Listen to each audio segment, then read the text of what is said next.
Hello hi welcome to Sunu vlogs. Navaratri special videos అన్నీ అందరూ చూస్తున్నారు కదండి. చూడకపోతే లింక్స్ డిస్క్రిప్షన్లో ఇచ్చేస్తాను, చూసేయండి. అలానే నిన్న మహా సరస్వతి దేవి వీడియో చూసారా అండి? అది కూడా ఎవరైనా చూడకపోతే లింక్ ఐబార్లో ఇస్తాను, చూసేయండి.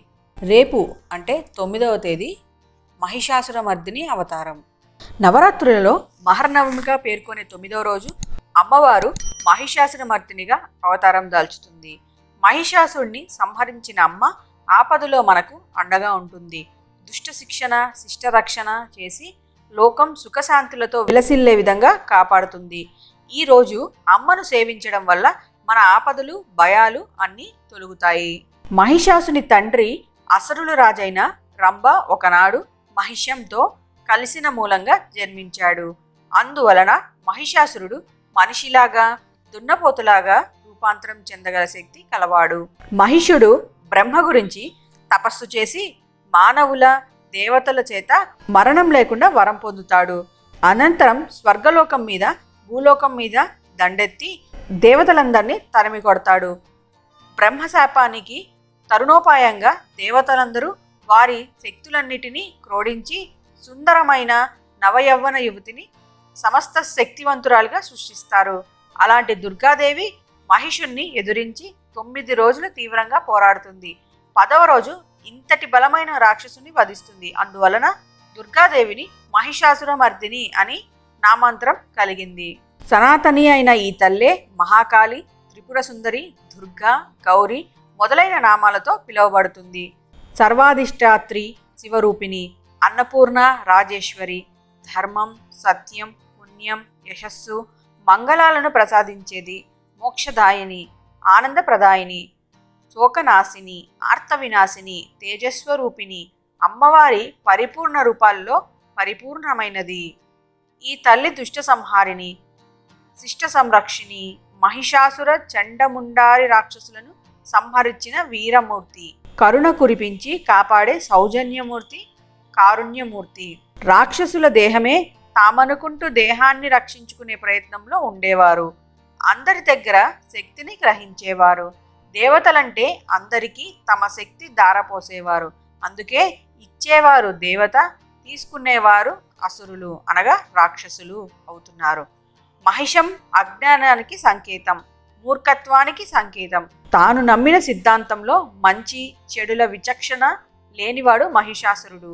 తన చుట్టూ అటువిం అజ్ఞాన సామ్రాజ్యం మీద జ్ఞానం చైతన్యం మనేటువిం విజ్ఞాన ఖడ్గముతో యుద్ధము చేసి వధించటమే మహిషాసురమర్దిని తత్వము. రేపు మహిషాసురమర్దినికి నైవేద్యముగా బెల్లమన్నము. దాని తయారీ విధానం, దానికి కావలసిన పదార్థాలు చూసేద్దాం. బియ్యం, పాలు, బెల్లం, పచ్చి కొబ్బరి, నెయ్యి, యాలకులు, జీడిపప్పు. ముందుగా బియ్యంని కడిగి నానబెట్టుకోవాలి. అది నానేలోపు స్టవ్ మీద ఒక గిన్నె పెట్టుకొని అందులో నెయ్యి వేసుకోవాలి. నెయ్యి వేడైన తర్వాత అందులో కట్ చేసి పెట్టుకున్న కొబ్బరి ముక్కలు వేసుకొని ఫ్రై చేసుకోవాలి. కొబ్బరి ముక్కలు కొంచెం కలర్ మారే వరకు ఫ్రై చేసుకోవాలి. అలా ఫ్రై అయిన కొబ్బరి ముక్కల్ని ఒక గిన్నెలోకి తీసుకొని పక్కన పెట్టుకోవాలి. ఇప్పుడు అదే గిన్నెలో కొంచెం జీడిపప్పు వేసుకొని ఫ్రై చేసుకోవాలి. ఫ్రై అయిన జీడిపప్పును కూడా ఒక గిన్నెలోకి తీసుకొని పక్కన పెట్టుకోవాలి. ఇప్పుడు ఒక స్టవ్ మీద గిన్నె పెట్టుకొని అందులో పాలు అలానే నీళ్లు వేసుకోవాలి. నేను ఒక గ్లాసు బియ్యానికి 4 గ్లాసుల పాలు అలాగే 3 గ్లాసుల నీళ్లు వేసుకున్నాను. పాలు బాగా మరిగిన తర్వాత మనం కడిగి పెట్టుకున్న బియ్యాన్ని వేసుకొని కలుపుకోవాలి. నేను పచ్చిపాలే తీసుకున్నానండి. బియ్యం అంతా బాగా ఉడికిన తర్వాత అందులో బెల్లం వేసుకొని బాగా కలుపుకోవాలి. బెల్లంని చిన్న చిన్న ముక్కలుగా కట్ చేసుకొని వేసుకోవాలి. అన్నం ఉడికిన తర్వాతే బెల్లం వేసుకోవాలి. ముందుగా వేసుకుంటే అన్నం ఉడకదు. బెల్లం కరిగిన తర్వాత అందులో కొంచెం యాలకుల పొడి వేసుకొని కలుపుకోవాలి. ఇదంతా బాగా దగ్గర పడేటప్పుడు అందులో నెయ్యి వేసుకొని కలుపుకోవాలి. అలానే చివరగా మనం వేయించి పెట్టుకున్న జీడిపప్పు అలాగే పచ్చి కొబ్బరి ముక్కల్ని వేసుకొని కలుపుకోవాలి. నేను కొన్ని జీడిపప్పు కొబ్బరి ముక్కల్ని తీసి ఉంచానండి లాస్ట్లో గార్నిష్ చేసుకోవడానికి. ఇదంతా దగ్గర పడగానే మన బెల్లమన్నం రెడీ అయిపోతుంది. బెల్లమన్నాన్ని అమ్మవారికి నైవేద్యంగా పెట్టి ఈ శ్లోకం చదువుదాం. హైగిరి నందిని నందితమోదిని విశ్వ వినోది నందనుతే జయ జయ హే మహిషాసురమర్దిని రమ్య ప్రవర్తిని శైలసుతే అంటూ అమ్మవారిని ఉగ్ర చైతన్య రూపిణిగా కొలవడం వల్ల మనలో ఉండేటువంటి కామ క్రోధ మోహదలు అన్నికన్నా ముఖ్యమైన జడత్వం మూర్ఖత్వం అన్నీ నశించబడతాయి. ఈ దేహము ఈ లోకానికి వచ్చినప్పుడు లోకాన్ని వినియోగించుకోవడం కన్నా లోకానికి వినియోగపడాలి.